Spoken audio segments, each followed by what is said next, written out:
नून league अपने बलबूते पर हुकूमत बनाई होती तो इनको हटाया भी नहीं जा सकता था। अब जिन्होंने इनकी हुकूमत बनाई है वो जब चाहे इनसे वापस भी ले सकते हैं। अच्छा देखिए, जो इमरान खान साहब की आपने मकबूलियत की बात की, हाँ बिल्कुल, इसमें कोई शक नहीं है कि इमरान खान साहब मुल्क के एक मकबूल तरीन लीडर्स में उनका शुमार होता है। जे मैं वेखा फार्म 45 वालों ते कुछ नहीं मेरे पल्ले, जे वेखा फार्म 47 वालों ते बल्ले बल्ले बल्ले। हकीकत तो है ये। अस्सलाम वालेकुम नाजरीन, मैं हूं आपका मेज़बान जिशान इलाही और आप देख रहे हैं बोलता पाकिस्तान डिजिटल। नाजरीन, पाकिस्तान की बढ़ती हुई महंगाई के बारे में बात करेंगे। पाकिस्तान में अवाम को जिन मसाइल का सामना है आज उस पर बात करेंगे। हमारे साथ मौजूद हैं एहसान नवाज विरक साहब, जो कि पाकिस्तान नजरियाती पार्टी के पंजाब के प्रेसिडेंट हैं। शहीर सियालवी साहब के दायां बाजू कह सकते हैं आप। पाकिस्तान में ये अपनी मकबूलियत रखते हैं। पंजाब में इनका एक बड़ा नाम है। इनसे बात करते हैं कि पाकिस्तान में बढ़ती हुई महंगाई के बारे में ये क्या कहना चाहेंगे। अस्सलाम वालेकुम सर। वालेकुम अस्सलाम। अच्छा, पाकिस्तान नजरियाती पार्टी है जो, ये किस नज़र से देखती है पाकिस्तान की आवाम को, और क्या इनको कोई सीट मिल जाए, अवाम में आके बैठे हैं या असम्बली की कोई सीट मिल जाए, क्या अवाम की मुश्किलात का हल निकाल पाएगी ये? देखिए, हमारे मंशूर का ना बड़ी वाज़ेह एक चीज़ है शहीद सियालवी साहब की हिदायत के ऊपर, कि हमारी पार्टी का कोई एक भी एमएनए या एमपीए जब असम्बली के अंदर जाके बैठेगा तो हम सबसे पहली जो करारदादें हैं कुछ हम वो लेके आएंगे। सबसे पहली करारदाद क्या होगी कि जनाब कोई भी एमएनए एमपीए सेनेटर, कोई भी जनरल जनरल, कोई भी जज या 17 से अबव ग्रेड का कोई भी सरकारी अफसर है, वो जब रिटायर होगा तो कम अज़ कम 2 साल तक इस मुल्क से बाहर नहीं जा सकेगा, जब तक उसका, उसके फ्रंट मैन का, उसके बीवी बच्चों के असासे जो हैं वो डिक्लेयर ना कर दिए जाएं कि भाईजान तुम्हारी सैलरी 2 लाख थी या करोड़ों अरबों रुपए की जायदादें तुम्हारे पास कहाँ से आ गई। उसके बाद हम जो दूसरी रेजोल्यूशन लेके आएंगे वो करारदाद होगी यकसा तलीमी निज़ाम का। नारा आज तक आपने सबसे सुना, लेकिन यकसा तलीमी निज़ाम होता कैसे वो हम आपको बताएंगे कि जिस सरकारी स्कूल के अंदर एक गरीब किसान मजदूर हारी का बच्चा तालीम हासिल करता है, जिन तमाम 17 और अबव ग्रेड के जितने भी ऑफिसर हैं, जिसमें एसएचओ ब्यूरोक्रेट कोई भी है, उन सब के बच्चों के ऊपर लाजम करा दिया जाएगा कम अज कम मैट्रिक तक की तालीम वो उसी सरकारी स्कूल में एक किसान मजदूर और हारी के बच्चे के साथ जारी रखेंगे। आपकी पार्टी का मंशूर तो बहुत अच्छा है, लेकिन आपकी पार्टी कितनी मकबूलियत रखती है पाकिस्तान? मकबूलियत का अंदाजा आप ये लगा लें कि पाकिस्तान की तारीख के अंदर आज तक कभी ऐसा नहीं हुआ कि एक सियासी जमात बनी हो और उस सियासी जमात को बने अभी 2 साल भी ना हुए हों और उसको अपना वो इलेक्शन आ जाए उसके सर के ऊपर, जनरल इलेक्शन, और जनरल इलेक्शन के अंदर पंजाब, केपी, बलूचिस्तान और सिंध के अंदर वो तमाम इलाकों के अंदर अपने जो उम्मीदवारान हैं वो खड़े कर दे। और उम्मीदवारान किन के मुकाबले में खड़े करे? कभी आसफ अल जरदारी के मुकाबले में वहाँ से एक एम्बुलेंस ड्राइवर को टिकट दिया जाता है, तो कभी बिलावल के मुकाबले में, तो कभी यहाँ पर मरियम के मुकाबले में एक रिक्शा ड्राइवर को टिकट दिया गया। और वो मरियम साहबा को जब पता चला कि यहाँ पर नौजवान जो हैं वो हमारा मुकाबला करने के लिए खड़े हैं, तो मरियम नवाज साहबा ने वहाँ से कागजात नामजदगी हासिल तो ज़रूर किए, लेकिन इलेक्शन फिर कहीं और से जाके लड़ लिया। अच्छा, पाकिस्तान नजरियाती पार्टी है जो, क्या देखती है कि ये हुकूमत जो पाकिस्तान में नून लीग की हुकूमत है बनी है, क्या कितनी देर चलेगी? देखिए, ये हुकूमत अगर तो नून लीग ने बनाई हो तो फिर तो हमें पता है कि ये कितनी देर चल सकती है। ये हुकूमत नून लीग ने बनाई नहीं है।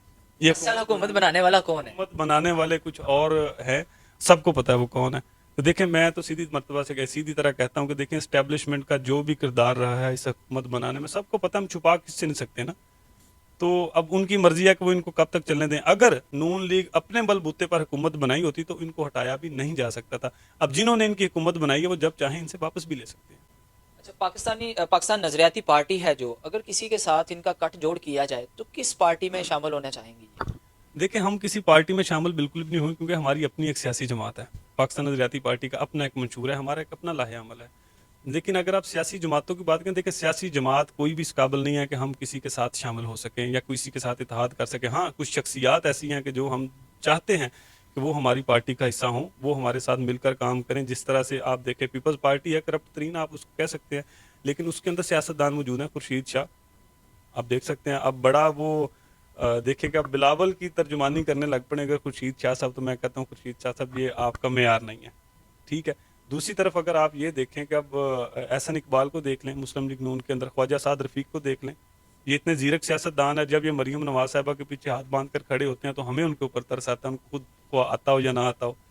तो ऐसे लोग जो है ना, हम कहते हैं कि भाई ये सीनियर पॉलिटिशियंस हैं, ये पाकिस्तान नजरियाती पार्टी का हिस्सा होना चाहिए। अगर आप जमात की बात करें तो बिल्कुल भी नहीं। अब पाकिस्तान तहरीक इंसाफ की बात करें अगर, उसमें तो बहुत सारे चेहरे ऐसे हैं कि जिनको हम चाहते हैं कि जिन्हें पाकिस्तान नजरियाती पार्टी का हिस्सा बने, जिस तरह से अली मोहम्मद खान, शहरियार अफरीदी, इस तरह के नाम है जो कि हम सब समझते हैं कि वो पाकिस्तान नजरियाती पार्टी में आकर इस मुल्क को बेहतर डिलीवर कर सकते हैं। अच्छा, मरियम नवाज साहिबा आजकल वीडियो में बड़ा बड़ा पैगाम देती नजर आ रही हैं, कभी किसी के साथ अफ्तारी करती नजर आ रही हैं, क्या ये कोई ड्रामेबाजी है या वाकई में ही लोगों की खिदमत करना चाह रही हैं? सर देखिए, ये ना सारे पब्लिसिटी के स्टंट्स हैं, ठीक है। तो वो कर रहे हैं, अगर उनको ये लगता है कि पब्लिसिटी स्टंट करने से वो लोगों के दरमियान दिलों में अपनी जगह बना लेंगे, तो ये बिल्कुल खाम ख्याली है। अब जितनी वीडियोस वो बनाती हैं ना, तो उससे ज़्यादा उसके ऊपर मीम्स बनना शुरू हो जाती हैं। तो इससे मुराद क्या है कि आप लोगों के दिलों में घर नहीं कर रही, हाँ मोबाइल फोन्स की स्क्रीनों के अंदर आपके जलवे ज़रूर नज़र आ रहे हैं। अच्छा, अपनी गरीब आवाम के लिए आखिरी पैगाम दे दीजिएगा कि पाकिस्तान नजरियाती पार्टी क्या करना चाहेगी गरीब आवाम के लिए, अगर वो ईवान में आ जाए, असम्बली में आ जाए। देखिए, पाकिस्तान की जो अवाम है ना, ये एक मुहिब वतन अवाम है, और मैं अवाम को यही पैगाम देना चाहता हूँ कि देखिए, सबसे पहले नंबर पर तो ये है कि वोट देना आपका हक है। ये वोट की ताकत जो है, ये आपसे कोई भी नहीं छीन सकता। आपने इस वोट का इस्तेमाल करते हुए पाकिस्तान के अंदर उन चेहरों को सामने लेके आए जिनको आप जानते हैं, जिनके किरदार से आप वाकिफ हैं, जिनकी सोच से आप वाकिफ हैं कि ये लोग असम्बली के ऐवानों तक जाके हमें बेहतर डिलीवर कर सकते हैं। और दूसरा एक पैगाम मैं और देना चाहूँगा कि आप मेड इन पाकिस्तान अशिया जो हैं उनका इस्तेमाल किया करें। जो भी इम्पोर्टेड प्रोडक्ट्स हैं, आप कोशिश करें कि उनसे इजतनाब करें। ये पाकिस्तान की मीशत के ऊपर बहुत बुरा असर डालती हैं। आप जितना मेड इन पाकिस्तान चीज़ों को अपनाएंगे, आपके मुल्क की मीशत उतनी ज़्यादा स्ट्रॉन्ग होगी, और इस मीशत के मजबूत होने से आपकी सड़कें भी बेहतर होंगी, आपका तलीमी निज़ाम भी बेहतर होगा, आपका सेहत का निज़ाम भी बेहतर होगा। जी, एहसान साहब, हमें बताइएगा कि पाकिस्तान में एक बड़े मकबूल लीडर हैं इमरान खान साहब, जो कि आजकल जेल में हैं। उनके बारे में क्या कहना चाहेंगे? 9 मई का वाकया है, जो उन पे एक बड़ा इल्ज़ाम है कि उन्होंने इस वाकया की बुनियाद रखी और इस वाकया में वो मुलव्वस हैं। क्या कहते हैं आप उनके बारे अच्छा देखिए, जो इमरान खान साहब की आपने मकबूलियत की बात की, हाँ बिल्कुल, इसमें कोई शक नहीं है कि इमरान खान साहब मुल्क के एक मकबूल तरीन लीडर्स में उनका शुमार होता है। और 9 मई जैसे वाक़यात देखें, अवाम को जब इतना उकसा दिया जाता है ना कि वो सरकारी इमलाक को नुकसान पहुंचाने के ऊपर आ जाए, तो फिर ऐसे वाक़यात ज़रूर रूनुमा होते हैं। बाकी खान साहब के ऊपर अभी जो घड़ी चोरी का इल्ज़ाम लगाया गया और उनको अंदर किया गया, देखें अगर उन्होंने घड़ी चोरी की है, आपने उनको जेल में डाला, बड़ी अच्छी बात है, लेकिन जो लोग इस मुल्क को चोरी कर दिया है, जिन्होंने जो मुल्क को खा बैठे हैं, आप उनको भी तो करें ना अंदर। ये तो नहीं कि उनको 6-6 मिनट के अंदर रिलीफ दिए जाए और दूसरे लोगों को आप एक घड़ी चोरी करने के ऊपर अंदर कर दें।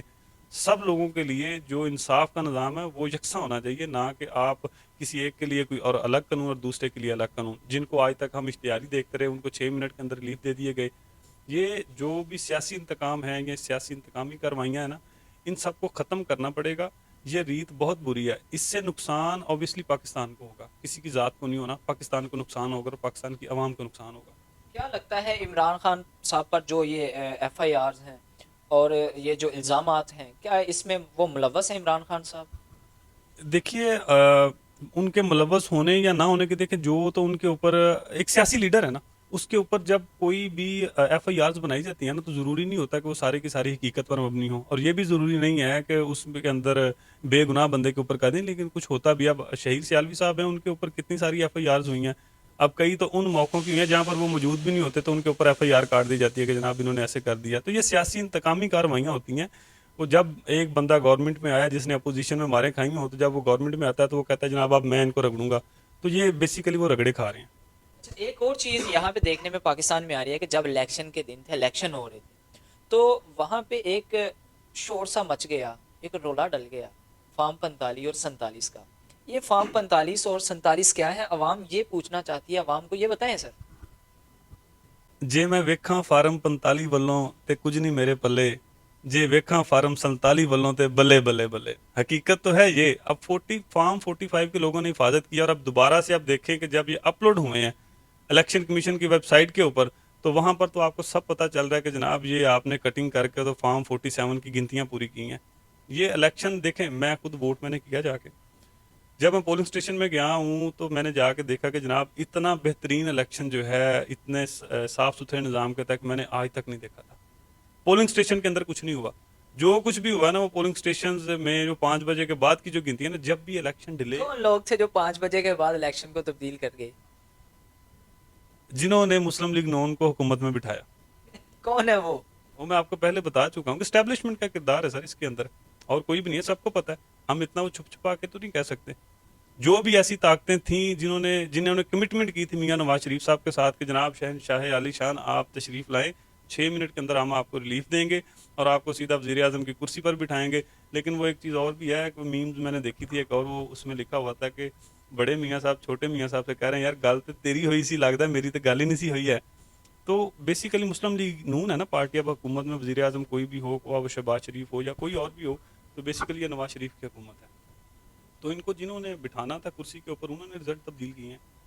अच्छा, फार्म 45 है जो उस पे जो जीती हुई नजर आ रही हैं बाकी पार्टीज हैं, ठीक है, लेकिन फार्म 47 पे अब नून लीग कैसे जीत गई है, अभी तक अवाम को समझ ही नहीं आई। सर देखें, एक तो टर्न आउट का जो मैटर है ना, देखें जब बंदा एक जिद पकड़ लेता है ना कि मैंने ये काम करना है, वो फिर चीज़ों को भूल जाता है कि इसके असरात क्या मुरतब होंगे, वो कर गुजरता है। तो ये फार्म 45 और 47 का यही मामला है। आइंदा आने वाले इलेक्शन में क्या ये फार्म फिर तब्दील होंगे? सुनने में आ रहा है कि इलेक्शन होने जा रहे हैं दोबारा। सर अभी मुझे तो इलेक्शन होते हुए नज़र नहीं आ रही, ज़िमनी इलेक्शन है जो कि होने हैं, लेकिन जनरल इलेक्शन अभी मुझे फिलहाल नज़र नहीं आ रहे, देखें कब होते हैं। लेकिन अवाम ना इतना कुछ सीख चुकी है कि अब मेरा ख्याल है कि दोबारा फार्म 45 और 47 वाला मसला कभी भी नहीं हो सकेगा। अवाम ने पहले भी पहरा दिया है और वो खैर तब्दील हो चुका जैसे भी, लेकिन अब दोबारा अगर इलेक्शन होंगे ना तो ये आखिरी ऑप्शन जो इनके पास 45 और 47 को एक्सचेंज करने वाला भी खत्म हो जाएगा। अवाम ने हिफाजत करनी है वोट की।